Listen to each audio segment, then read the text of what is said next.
We can go ahead and get. Hey, everybody. Good evening. Really happy to have you join us for this panel conversation about the third breeding bird atlas. We'll get started here in just a couple of moments, but first, a few announcements. A reminder that the Festival of Birds, the Presque Isle Audubon Society Festival of Birds, is coming up in just a few short weeks.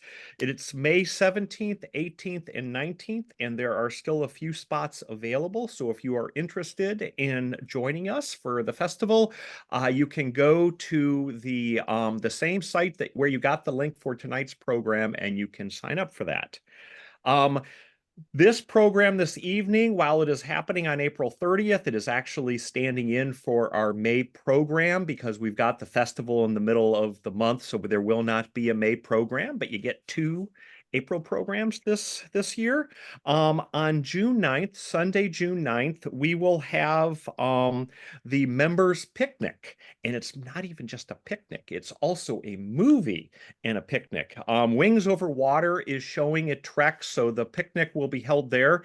If you are not a member yet, this is the perfect time to become a member because you basically get a free ticket to go see the Wings Over Water movie, which is a really fantastic film that is narrated by Michael Keaton and is about grassland birds and migration. And also, for folks that already are members, you will be getting an email in the very near future asking you to RSVP for this event. So anyways, June 9th, members meeting. And then our next regular meeting will be in September. We have just awarded the two Hog Island scholarship winners, two educators in Northwest Pennsylvania will be going to Hog Island, and they will be coming back and talking to us about it for an in-person event on September 20th. And more on that to come as we move along.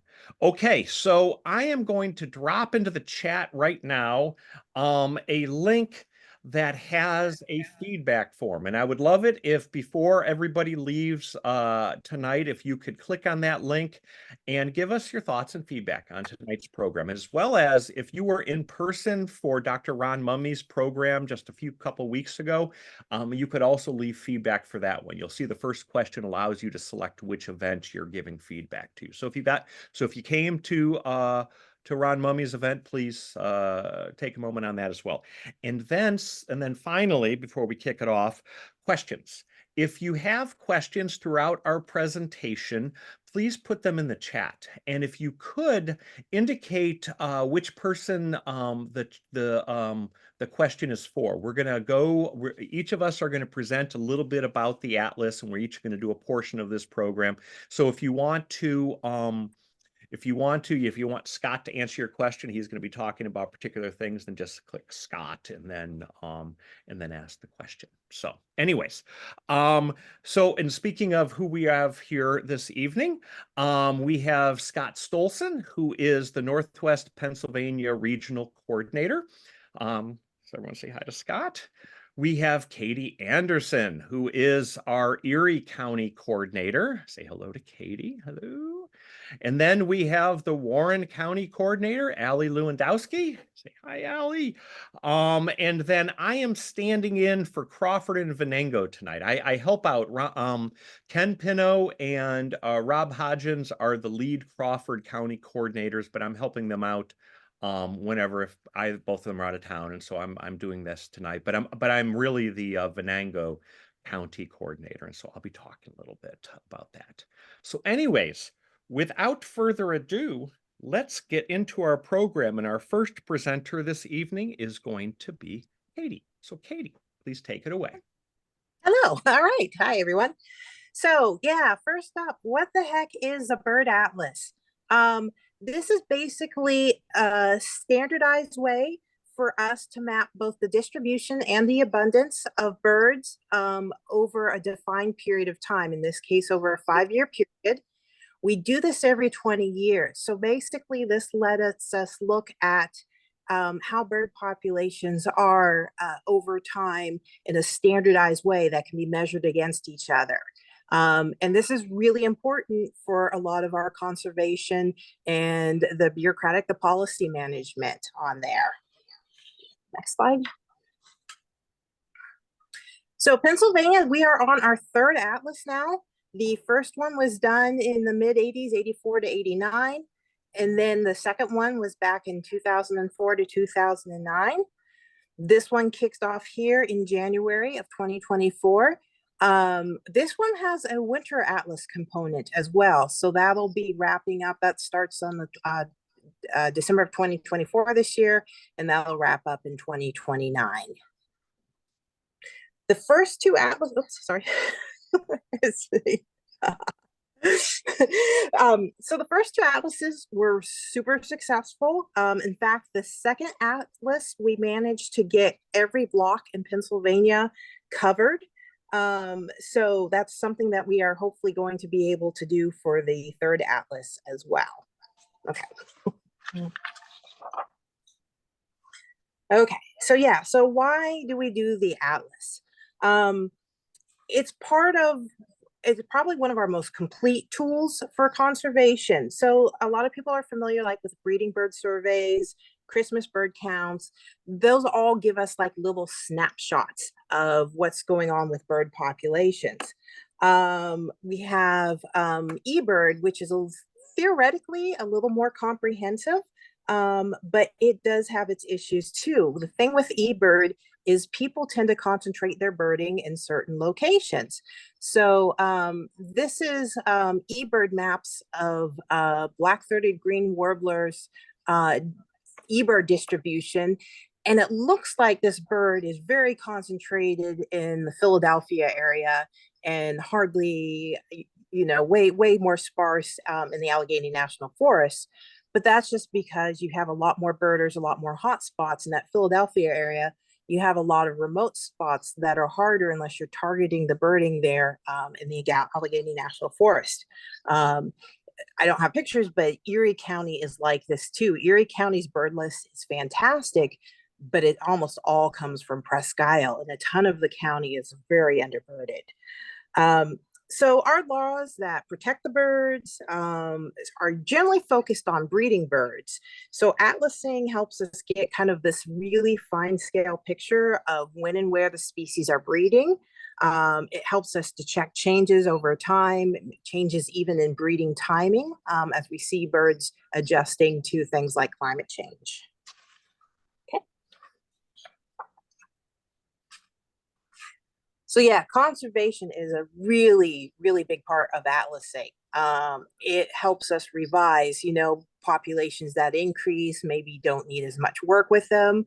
More likely you have populations on the decrease. So what do we have to do? Our species of concern, our threatened species, our endangered species, atlases provide the guidance for how these species are labeled. This gives us ways to identify important areas and habitats. Maybe this area is really productive breeding that's slated for, big Amazon warehouse or something. Maybe we don't want to put it there. The atlases can give us that information. How these birds are responding to different changes in land use as agricultural land gets used or lost.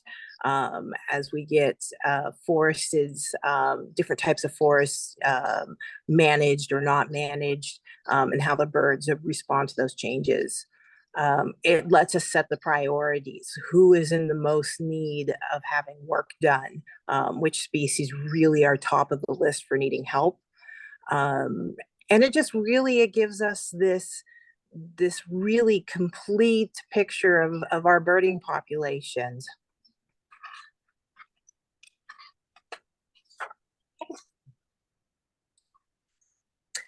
So here's a quick example. These are maps that were produced for the second Atlas publication. These are both Carolina wren and red-bellied woodpeckers are historically more southern species.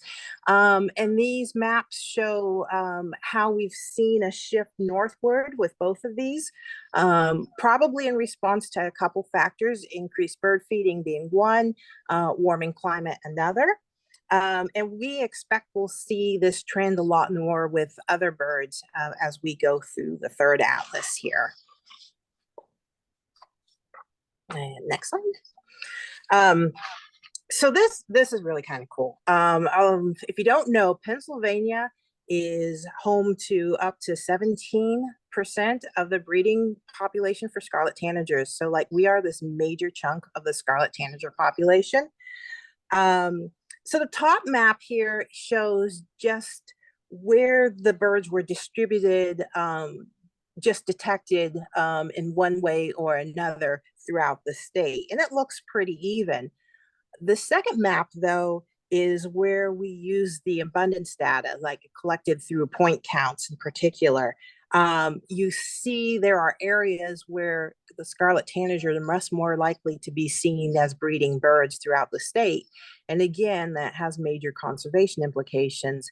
You know, if we don't want to lose this population, we want to go ahead and focus on those areas where we have a lot of them. So these maps, they're really cool. They're fun to look at and all, but they are impactful. These are maps that are used to help influence our laws and regulations with protecting birds, informing our land management uses. So our Atlas objectives, here's what we want to do. We want to cover the entire state in as uniform of a manner as possible. We want to document all of our breeding and our wintering species. We want both the distribution, so like that top map for the scarlet tanager, but we also want these abundance estimates as well. We want to educate and engage, and this is birders, but beyond that, any of the public we come to into contact with as we atlas here. This is a great way to introduce people to the birds around them.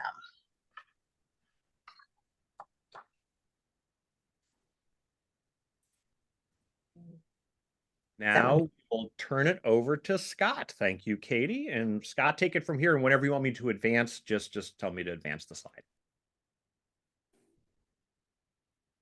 Okay. Thank you, Katie. So how does one atlas? Well, basically you go birding. You can bird anywhere, choose which blocks you want to focus on, pick as many blocks as you want. And unlike hardcore listing, where it's basically just ticking off birds, it helps to slow down and actually look at the birds and look for breeding behaviors. And that's the point of the atlas, is to quantify breeding behaviors to differentiate between breeding birds and things just passing through. And it's actually a very enjoyable way to bird, in my opinion. You see a lot more than you otherwise would. And for the most part, all of the data you collect is submitted electronically through the Pennsylvania Breeding Bird Atlas, or sorry, Pennsylvania Bird Atlas portal in eBird, which makes it very easy to do. If you haven't used eBird, you should. It really is an easy tool to use, as well as keep track of all of the birds you see. Next slide, please.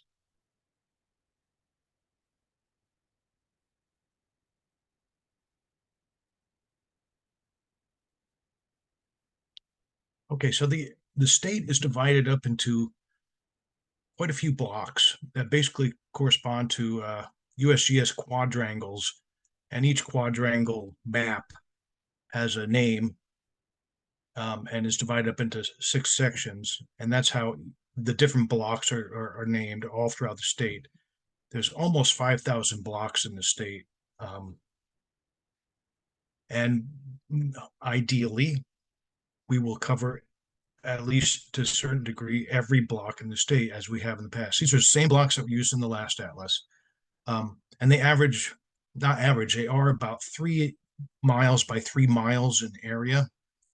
And the idea is you go to a block, you can become the primary atlaser for it or not, and you look at birds there. Next slide.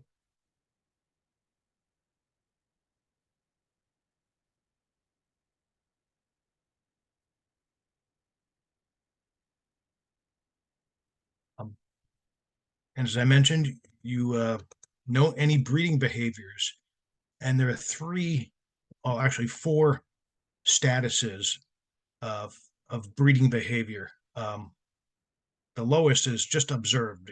You actually have no evidence of breeding. You just observe a bird in block, which is fine. A lot of migrants will be like, most of our migrants will be like this, so just passing through. Then there are certain behaviors that qualify as possible. Things like bird singing, for example, or just being in an appropriate habitat. And then there's probable, meaning it's very likely they're breeding. Things like bird, I believe copulation might be one of those. And then there's finally the gold standard is confirmed breeding, where you, for example, you find a robin with feeding young in your backyard. That's a confirmed breeding. And most of these categories have, except for observed, have various types of observations that qualify for each category. Next slide. So for observed, there's no actual code. It's sort of the default in eBird. And that's just, you see a bird. An alternative is flyover, which doesn't really prove breeding. And it's usually large birds that tend to spend a lot of time in the air, like hawks, gulls, things like that. And all it means is they're in the area. Next slide, please. Then there are possible breeders. And there are two categories here. H means a bird was seen in appropriate habitat, like this swamp sparrow in a swamp, or a singing bird. Of course, birds will be in appropriate habitat in migration, and a lot of birds in the spring sing as they migrate, so they don't necessarily breed here. So these two codes should only be used after migration. So for every bird species, there are what are called safe dates where you can use them, where you can use these codes in the atlas. Next slide, please. Then we have probable breeding. And some of these are like a singing bird present for over 7 days. That pretty much means the bird's on territory and probably going to breed. An alternative is multiple singing birds. This is more than 7 birds within a block. And that's often used for colonial things like red-winged blackbird. Another probable is when you have a pair in a suitable habitat. So you have to identify both male and female in a suitable habitat. And then T for territorial defense is some sort of display or interaction between birds that suggests they're being territorial. Like today, I saw 2 Louisiana water thrushes beating on each other, rolling down to the ground, and one would take off and then come back. He was obviously intruding on the territory. That's a good example of territorial behavior, and it's pretty good indication that those birds are breeding or will be breeding. Next slide.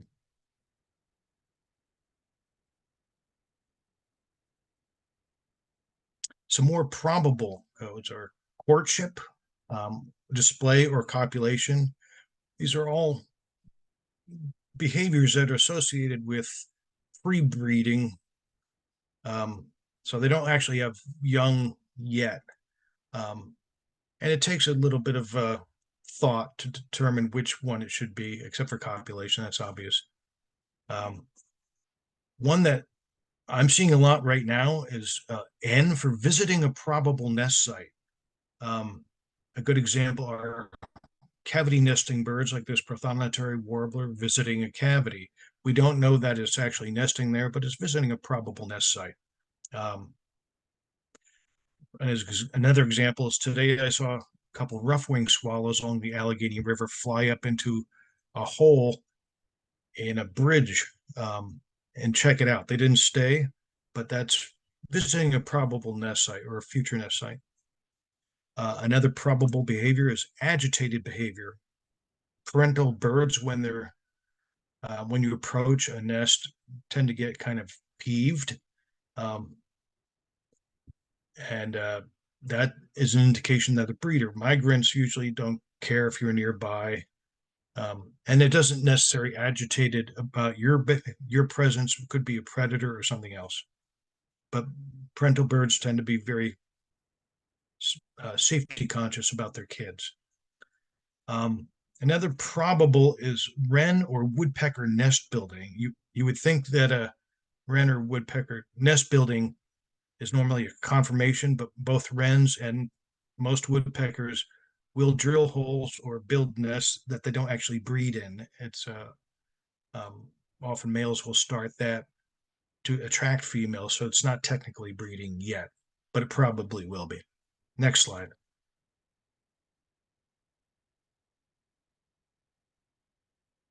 And then the gold standard here, confirmed. Physiological evidence is mostly for bird banders or rehabbers, where you have the bird in hand and it shows either a brood patch, which only breeding birds have when they're incubating eggs, or some other physiological evidence like a cloacal protuberance, which males have when they're in breeding condition. Most people won't be able to use physiological evidence. Carrying nest material. If you see a bird like this chestnut-side warbler wandering around carrying grass or straw or whatever, they don't do that for no reason. It's energy expensive activity. They only do when they're building a nest, and they're building a nest because they're going to breed. Similarly, nest building, when you actually see them building the nest with the nest material, that means they're breeding. An interesting one that a few species is appropriate for a few species is distraction display. You probably all know the broken wing display of killdeer or woodcock, things like that. That's when a parent's being very defensive around a nest and trying to distract you from a nest because they are breeding. So that's a confirmation for certain species. Next slide.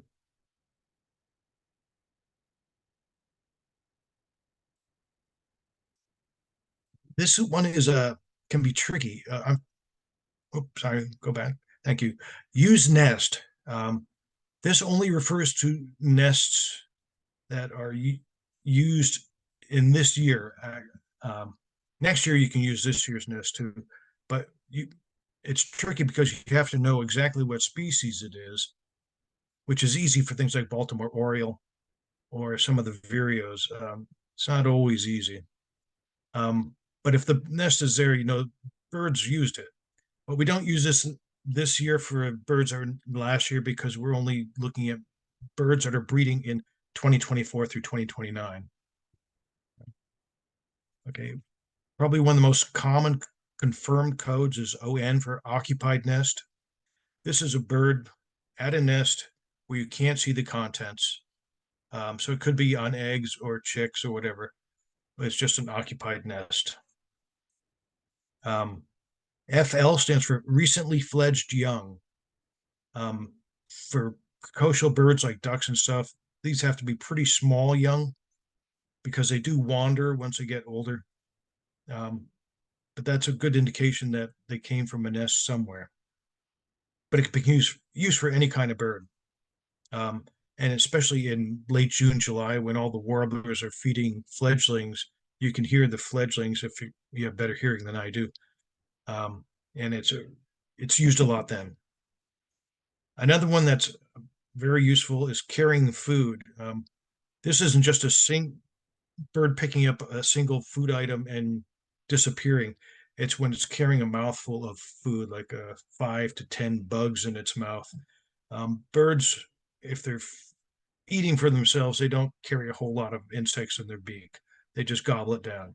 So if they're wandering around with a mouthful of food, that means they have chicks somewhere. So it's a confirmation of breeding. Next slide, please.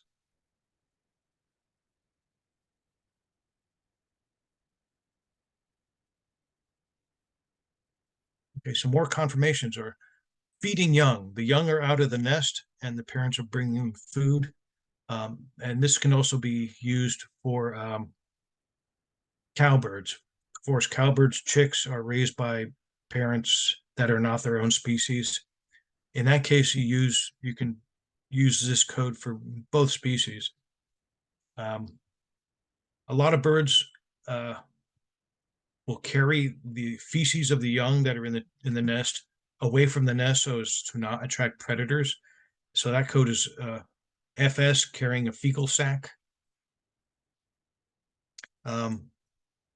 Occasionally, if you're lucky, you can see inside a nest, although you don't want to do that if it might disturb the birds. So you don't have to use occupied nest. You can use nest NE for nest with eggs, or NY for nest with young. And these are the highest codes in terms of the codes. And these codes are kind of put in order on the eBird site. And when you see a breeding behavior, you code it for the highest one that's applicable for your bird. And I should point out for confirmation codes, it doesn't matter what the safe dates are. You can use them anytime.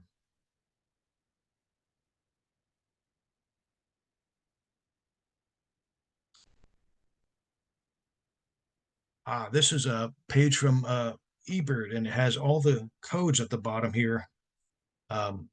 So on the eBird app, you add breeding code on the main page, it'll come to a little page like this, and all you do is press on whichever your highest code is, starting with the lowest is flyover F, all the way up to nest with young, and whichever one is the highest one that applies to your situation, use that.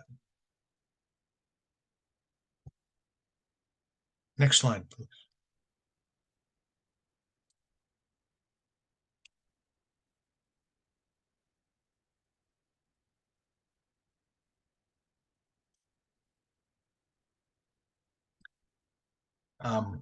Okay, so when can I use breeding codes? So a lot of these behaviors can only be used as evidence of breeding when they occur in the appropriate habitat and the time of year for breeding. For example, singing bird, migrants sing. Some birds will actually sing in winter if it's a nice day, and that has nothing to do with breeding. So there's a chart online which shows the safe dates, and here it's coded by these 4 letters here at the top under season key. N is non-breeding season. During non-breeding season, the only codes you can use are the confirmed codes, because that's definite breeding. M stands for migration time. And again, you can only use confirmed codes during M weeks. And notice this chart is divided up into 4 weeks per month. Then there's E, which is either migration or breeding, because there's a lot of overlap. Birds will start, of a certain species, will start breeding while others are still migrating through. So in this case, you can use either probable or confirmed codes. And then finally, the B's, any code you use here is okay. This is the breeding season.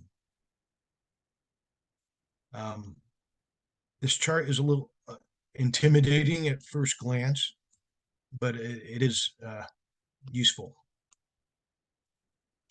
And note the first 2 columns here, the probable safe date, which is when you can start using probable codes for that particular species, and the possible safe date, when you can use all codes for that species.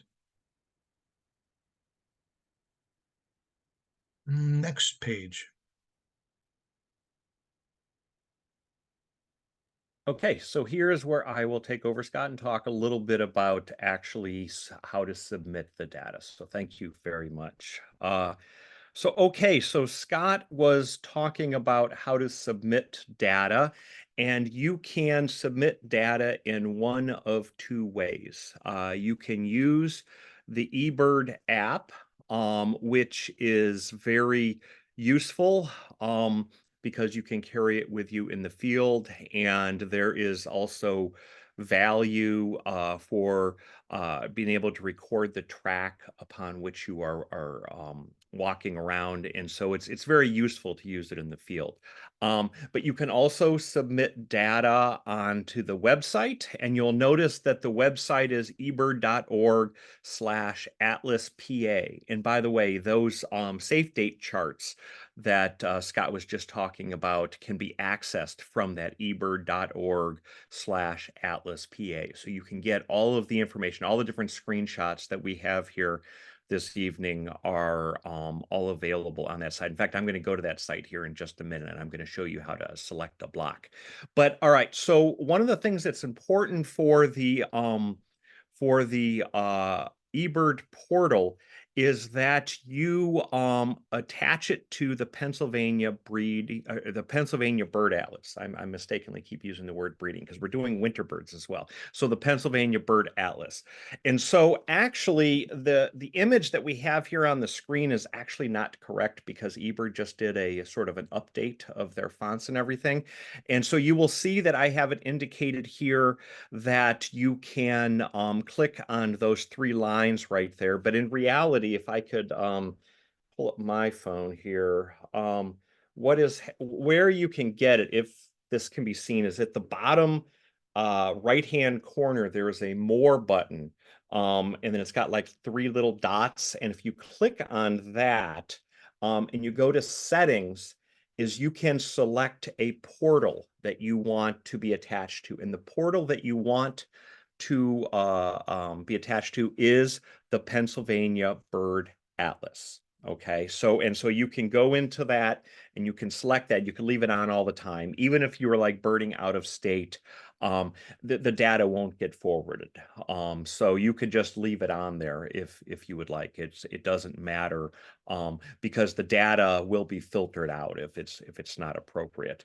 So anyways, eBirding with the app is probably the easiest way to do it, but you also can use the website. And I also want to make mention of a third way. If any of you have friends in the Amish community or Mennonite community who are interested in participating in this, we've got a number of Amish and Mennonite folks that have actually signed up for blocks. And what they're doing is they are completing paper um, lists, including those breeding codes that Scott was just talking about. And then you can mail those to Hawk Mountain once a month. So if you know any folks in the Amish or Mennonite community that are interested in participating in this atlas, like we want everybody to help. This is a citizen science project. Is you could ask them to contact one of us, one of the county coordinators, or Amber Weevil, who is the head of the Breeding Bird Atlas. They could also reach out to her. So anyways, that's another way I should have made mention that that you can also do it. All right, so let's all right, so here is the portal. And so you'll see again ebird.org/atlaspa. And this is where you will have you'll see that you can have the quick start guide, you can have the Atlas handbook, you can have the breeding behavior and codes, how to use the portal. All of this information is available from this site. And then here is how to select a block. So a quick word on blocks. So right here is a screenshot I did this morning of Northwest Pennsylvania counties. So you can see Erie County, Warren County, Crawford, Venango County.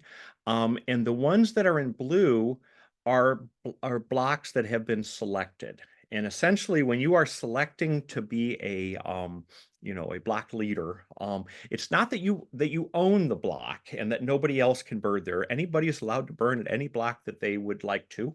But this is more that you are taking on the responsibility of over the 4 or 5 year period of time of this atlas that you're taking on the commitment of going there a certain number of times to be able to, again, trying to get the most confirmed breeding code that you have. So in some ways, it's not intended to keep people out because, again, you are allowed to bird in any spot that you would like, but rather it's about that you're willing to take on the responsibility of it. Oh, and by the way, I thought of something about blocks, and I'm going to go back a slide here because I want to talk about the eBird app.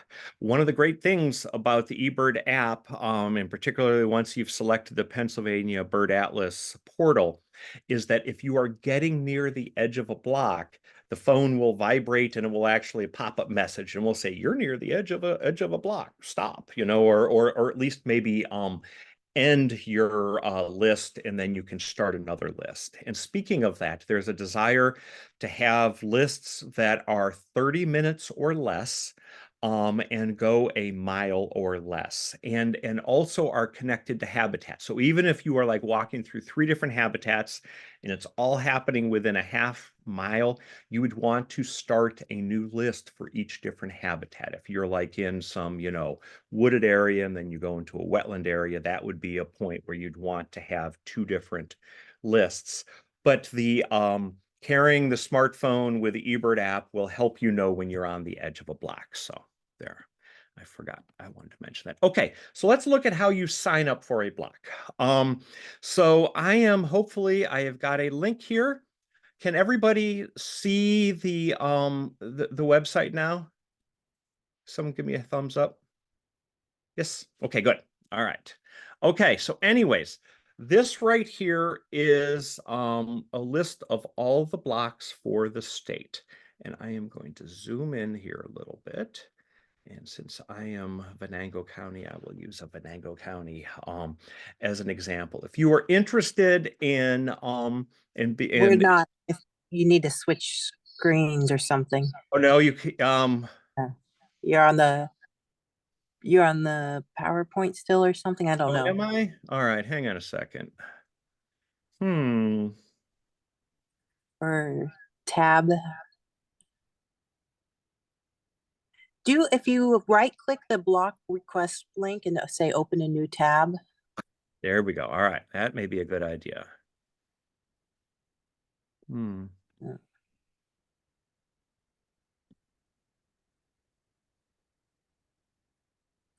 All right, give me just 1 second here. I am going to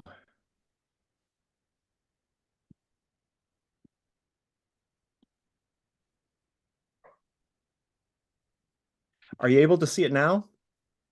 No, I just see you. No, all right. Hang on a second. I'm sorry about this.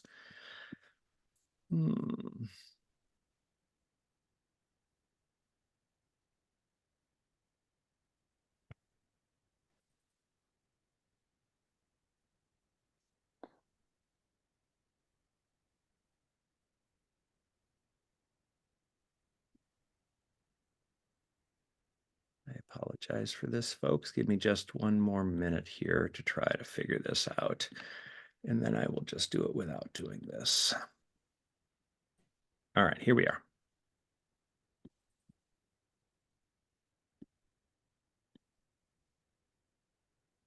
Okay, can you see the block now? Yes. There we go. Great. All right, cool. So, all right, so here is a list of all, or here is all of the blocks for the state of Pennsylvania, and any block that is not in blue, you can select. And so let's just go ahead and take an example here from Venango County. So like I'm going to zoom in on this block, and what you can do is you can print out the block map. You'll see right here, there's a whole series of PDFs that can open up. You can print out a block map, and you can print out all the blocks for a county, and you can also get a species list and select. Let's go ahead and try one of these for kicks. So here you can see that here is the species list that is for that particular block. So you can, and you can see for the Breeding Bird Atlas 1 and Breeding Bird Atlas 2, if these different species were reported or if they were confirmed going all the way across that. And so that can help you make a determination if you're interested in breeding in doing one of these blocks. And so anyways, all you do is you select the block, and then you can where is it? Right here, I think. Nope, hang on a second. I can't remember where you do. Oh, I know where it is. It's covered up by my thing. All right. So anyways, then you'll see up here in the upper right-hand corner, you'll see block sign up right here. And you would click on that, and it would indicate that you are asking for this particular block ID, and here's your name, and here's your email address, here's your eBird username, if indeed you have an eBird, if you're not doing it by paper, any comments or questions that you have, and then you indicate that you are going to follow the code of ethics for the Bird Atlas, and then you click submit, and that will then go to the county coordinators, and they will approve, unless somebody else has already requested the block or something like that. But anyways, that is how you actually go through the process of selecting a block. All right, now I'm going to try to go back to the PowerPoint. Let's see if I can do that. All right, can folks see that we're back on the PowerPoint now? No. All right. I don't know what's going on here. All right. Let me try this again. I'm sorry about this. All right. Share. And all right. Can you now see that we're back on the PowerPoint? Yes. All right. So and then let's play from the current slide. So yeah, so anyways, this has all of that information, but I just wanted to show you how it actually works for the actual sign up. And you're welcome to reach out to any of us for the different counties if you've got any questions, and we can help with this. All right. And that is it for me. So I will now turn it over to Allie. Allie, are you ready? I'm ready. All right. So block completion. Obviously, we have all these blocks and they all have to be covered. I love that the Pennsylvania Bird Atlas is not using, at least for now, within the breeding season, priority or non-priority, meaning all the blocks are priority blocks and all the blocks have to be covered. And that's just very exciting because that means we won't be missing any special habitat in the state where there could be special birds of special concern, birds that are not as common. So we have a list of guidelines for block completion, meaning, that particular block has been adequately atlased. Once that block is complete, you really don't need to spend any more effort in that block. You can go onto other blocks and atlas there. So they ask, and of course, this is going to vary very much depending on where you're at in the state and what kind of habitat is in the block, but they're asking for about 70 plus coded species, meaning species that you have, or anybody has assigned a breeding code, from the possible, probable to confirmed.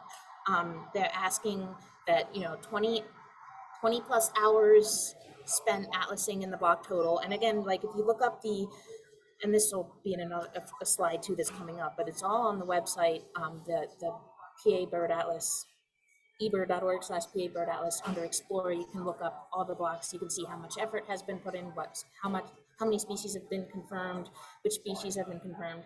All that is on the website, which is awesome because you can look at any block and look at all this information.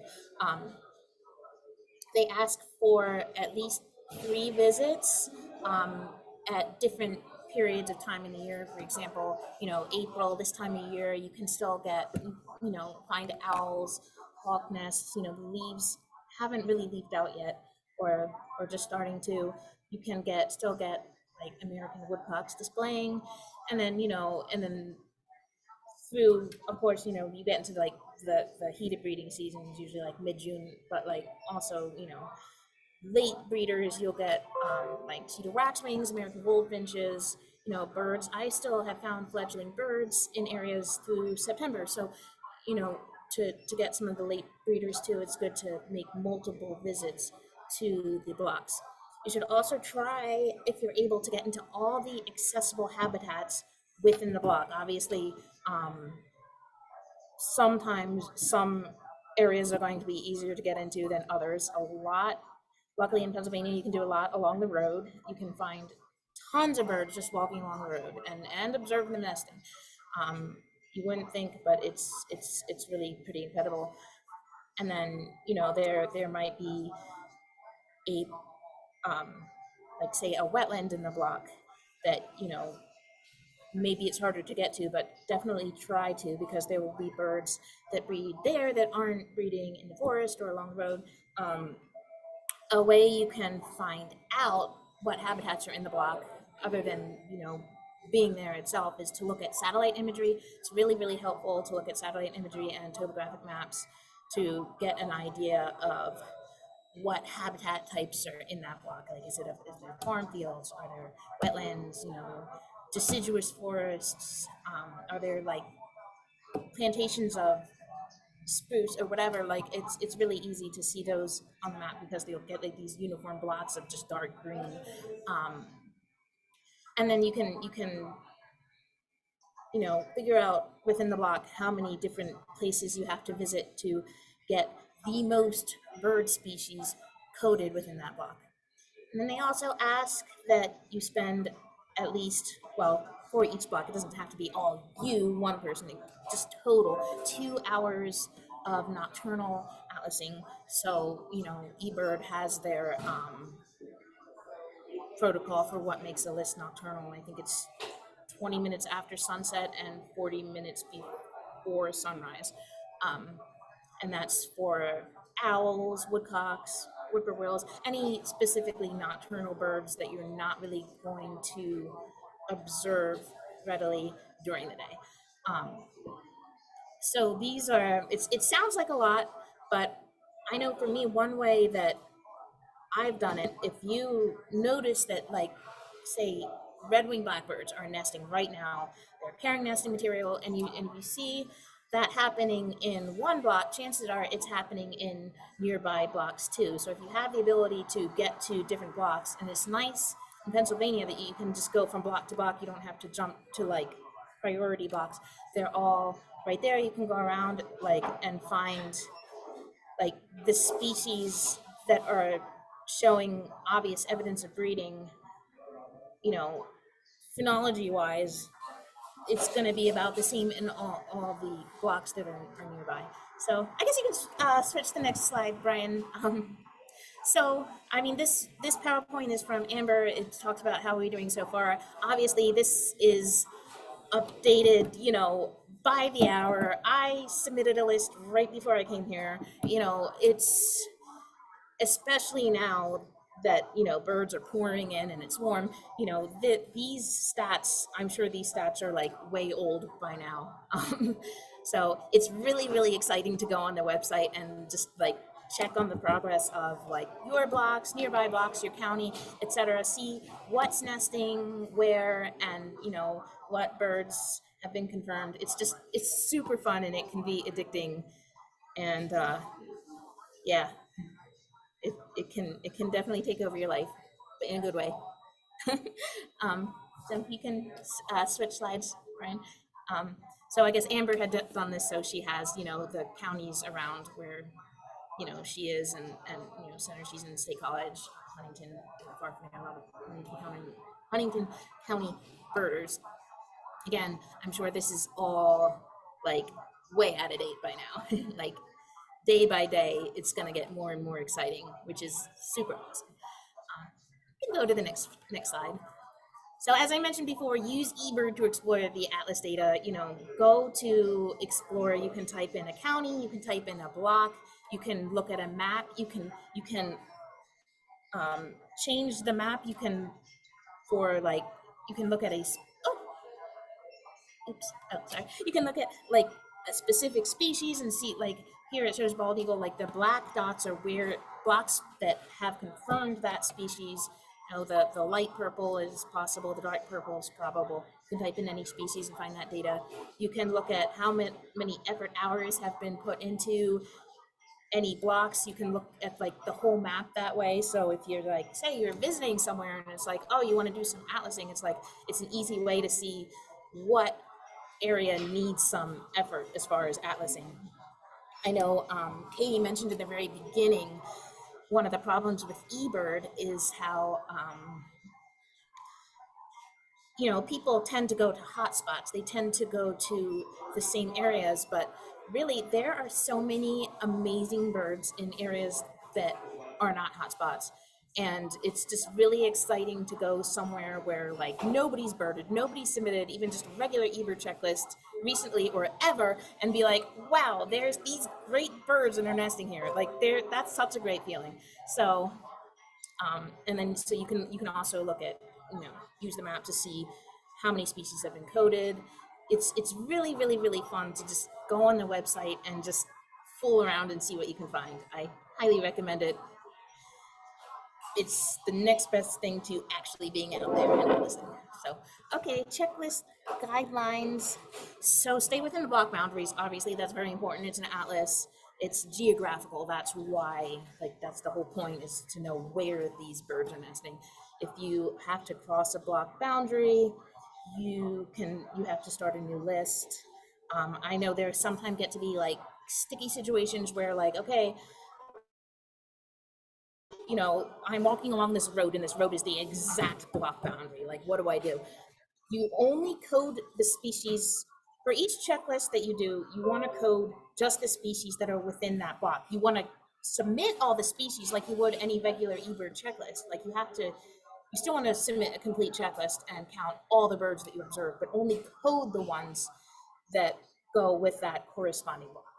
And then there's also, like, say you're in a block and you can see way, way, way over there's an osprey nest, but that's not in the block that you're in, that's in that other block. You can create an incidental checklist just for that bird and that nest.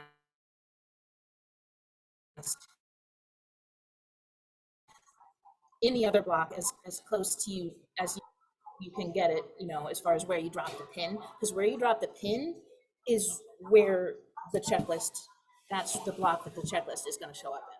So that's another reason why I know it says here, generally try to avoid using hotspots, because you can have a hotspot that, covers multiple blocks. You only want to code birds and submit data with codes for birds that are within the block that you're in. And that, again, is very, very, very important for the sake of the atlas. Code behaviors every time you see them. It's nice to remember, like, you might have a robin and you have it nesting, but then maybe you're somewhere else in the block and you have a pair of robins.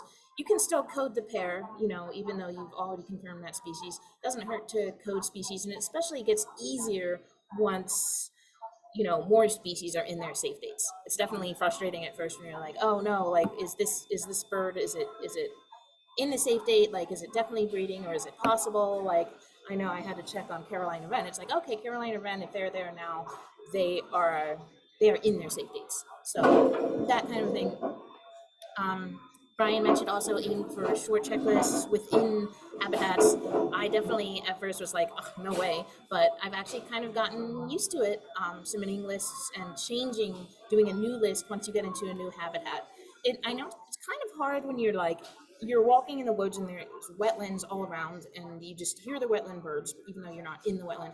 For something like that, I wouldn't necessarily do it, but like if you're somewhere and then you go somewhere totally different, like you're in the woods and then suddenly you're walking along like open farm fields, that would be a good time to change your list. It's not that bad, I promise. It's not as painful as I thought it would be. And then add comments to your list, especially if you see a bird's behavior and you're not sure how to code it. You can always ask, you can always add comments and be like, hey, I saw, like, I remember like seeing in the past, like a song sparrow doing a distraction display. It's like, do song sparrows do distraction displays? Like, you wouldn't think, but then I looked it up and I read more about it, and I realized that I saw a song sparrow doing a distraction display.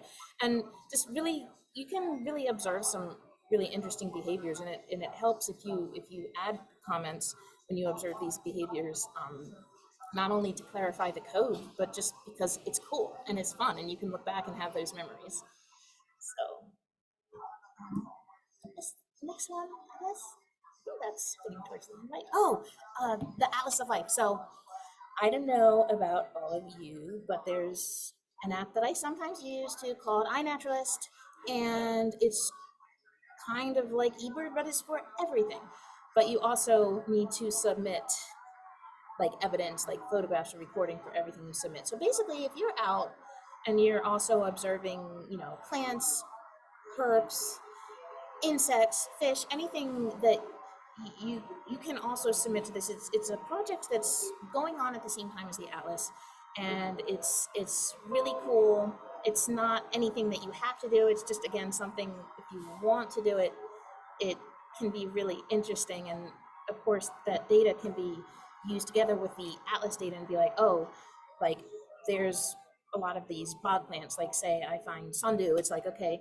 And then I also find maybe Canada warblers nesting. It's like, okay, Canada warblers will nest in, among other places, bogs where there will be sundew, and you can kind of see how it all matches up. And that also will go towards the greater goal, as Katie mentioned earlier, of conservation and, using this data to inform policy throughout the state, however that might be.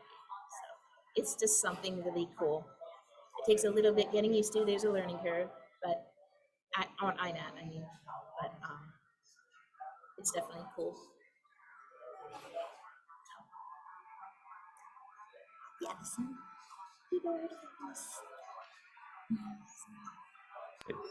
All right. Well, thank you all for presenting this information. And I thank you, Allie. Thank you, Katie. Thank you, Scott.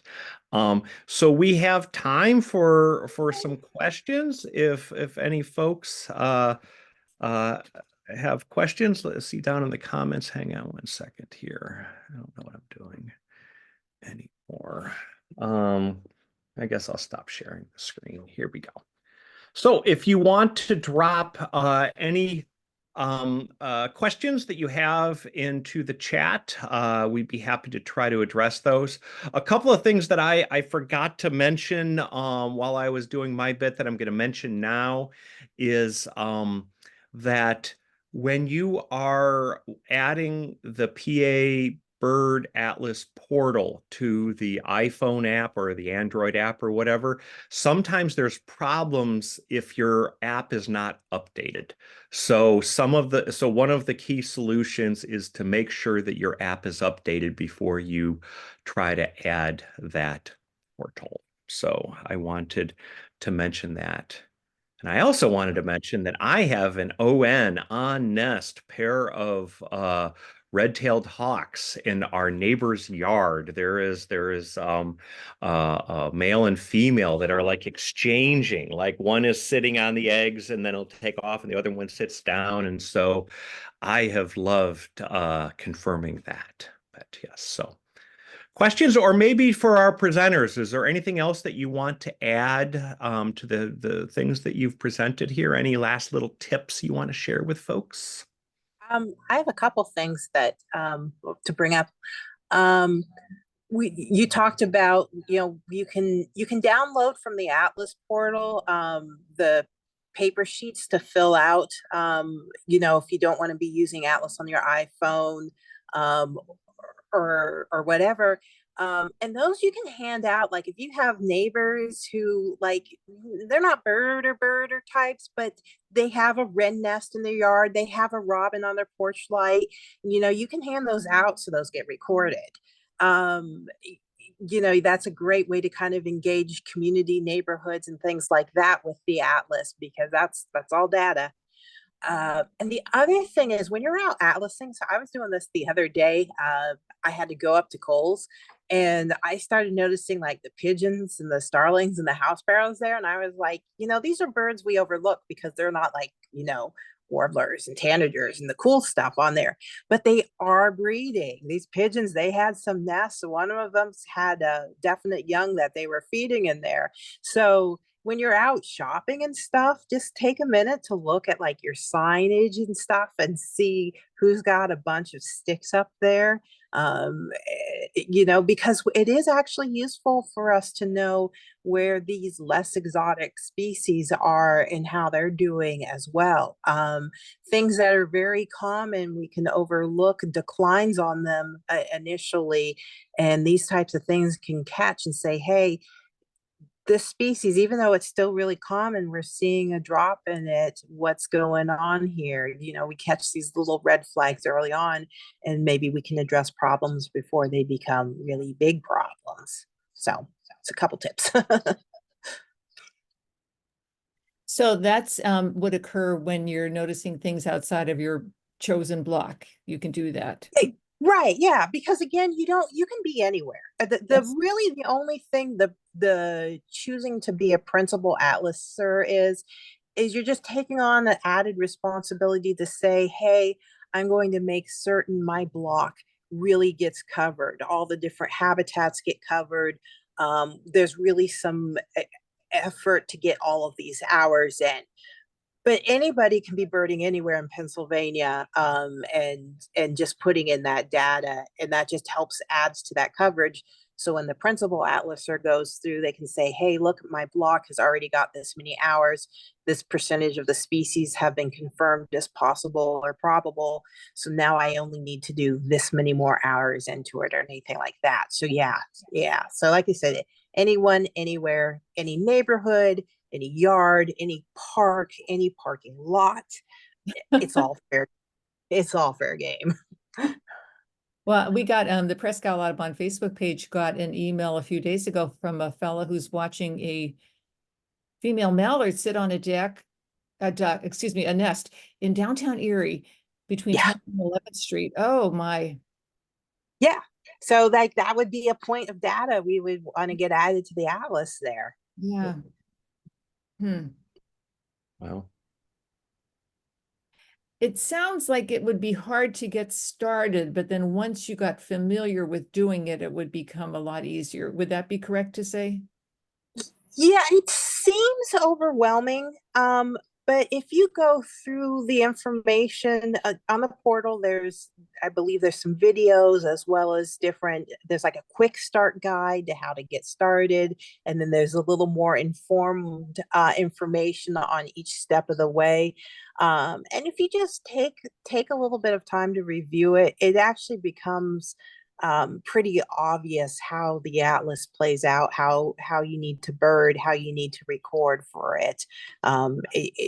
It's one of those things that looks a lot more overwhelming than it is. And when you're doing it, it's like, oh, okay.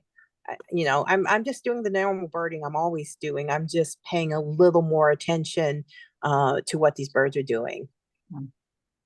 yeah, so I think that it may appear or feel like a steep learning curve, and certainly there is. If you're not used to putting in those different codes, it will take a little bit of time. But as Katie just suggested, there are videos that you can watch. But I can tell you that, I mean, so one of the things that really attracts me to birding is slow birding and being present. And atlasing is really about being present. You're taking even more time to be aware of habitat, to be aware of behaviors. And so it's really enjoyable, right? It's really, I don't know, I find it very rewarding. And also, biggest message, this can't happen without you folks, right? This is a citizen science project, and so this is just adding on maybe another little layer onto your normal birding that you're doing, but it's rewarding for you, it's rewarding for the birds, and it's rewarding for the scientists who are trying to like see how different species are adapting or not adapting, as the case may be. I see we've got a question here from Lisa. Lisa asks, can several people share a block? If you want to answer that. So the only thing is we can only approve one principal atlaser for the block. They don't have it set up that you can like split who's principal, but absolutely, again, multiple people can bird that block. And if like a couple of people want to share duties as principal atlaser, they certainly can. We just don't have the ability to assign more than one person as principal. So one person, if a couple people want to work on the block together, one person just has to put their information in. And then that section where comments, they can say, so and so will also be doing this block or blocks as a principal atlaser with me, co-coordinator. Okay. And anybody is welcome to bird at any place in the entire state of Pennsylvania. And so you may be contributing data that a principal atlaser for that block will then say, oh, look, somebody's done a couple hours of nocturnal here. So you can be contributing to a block, but without necessarily being the principal atlaser for that block. Yeah. If you want to always if you've got buddies that And you I would add that. Oh, go ahead. I was just going to say, I would add that if you do bird in someone in a block that has a principal atlaser in it, they will not be angry. They'll be very thankful that you're putting the time in. Yeah. So my thing is, if you've got friends you like to go birding with, and you're like trying to decide where to go birding, during like especially June, July, and August in particular, if you want to look at the breeding bird atlas and look at the blocks around you and say, hey, there's not a lot of information on this. Let's go ahead and spend a day, spend several hours in this block, seeing what we can find, getting a little more completed for this block. There are birders who will do this, and they go into underbirded areas and just make a day of it or a weekend of it. And we've turned up really cool things. Species that we didn't know were nesting around in the county and things like that. It's like, oh wow, this bird is here. Or species that we've suspected should be nesting, finally like, okay, I've looked at these maps, I've looked at this habitat, we've got the right habitat for this species here. Let's spend some time on this. And it's either like, okay, yes, that is here, boy, we confirmed that, and it's like, oh, it's not. And then it leads you to questioning, why isn't it here? So it's kind of fun to do that. It's like a little mystery, if you like mysteries and puzzles and things like that, kind of putting those pieces together. Is there a deadline for people to show up? I know this goes through 2029. Yeah. So I mean, any data, starting from whenever they want to start, the whole way through. I don't know what the deadline is for anybody doing paper forms when they have to get it in, but I imagine there's a grace period, because then all the stuff has to be filtered through, and people have to do the math. That's somebody else's problem, but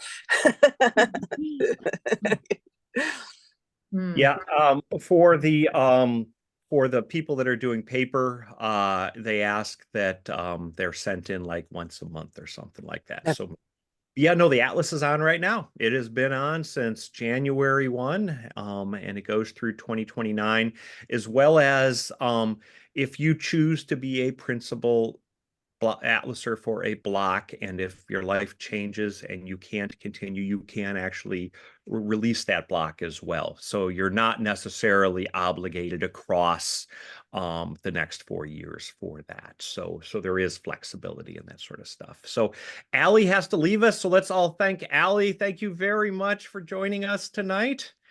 And if there aren't any other questions, maybe we can thank Scott Stoleson and Katie Andersen for sharing the information tonight. And again, our email addresses are all on the PA Atlas eBird site for the different counties. And so you can always reach out to us with any questions.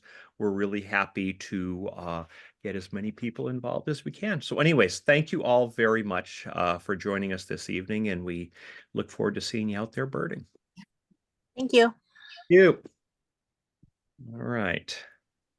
So thank you. You want to stop the recording, Sue? I shall. All right. Somewhere. Here it is up here.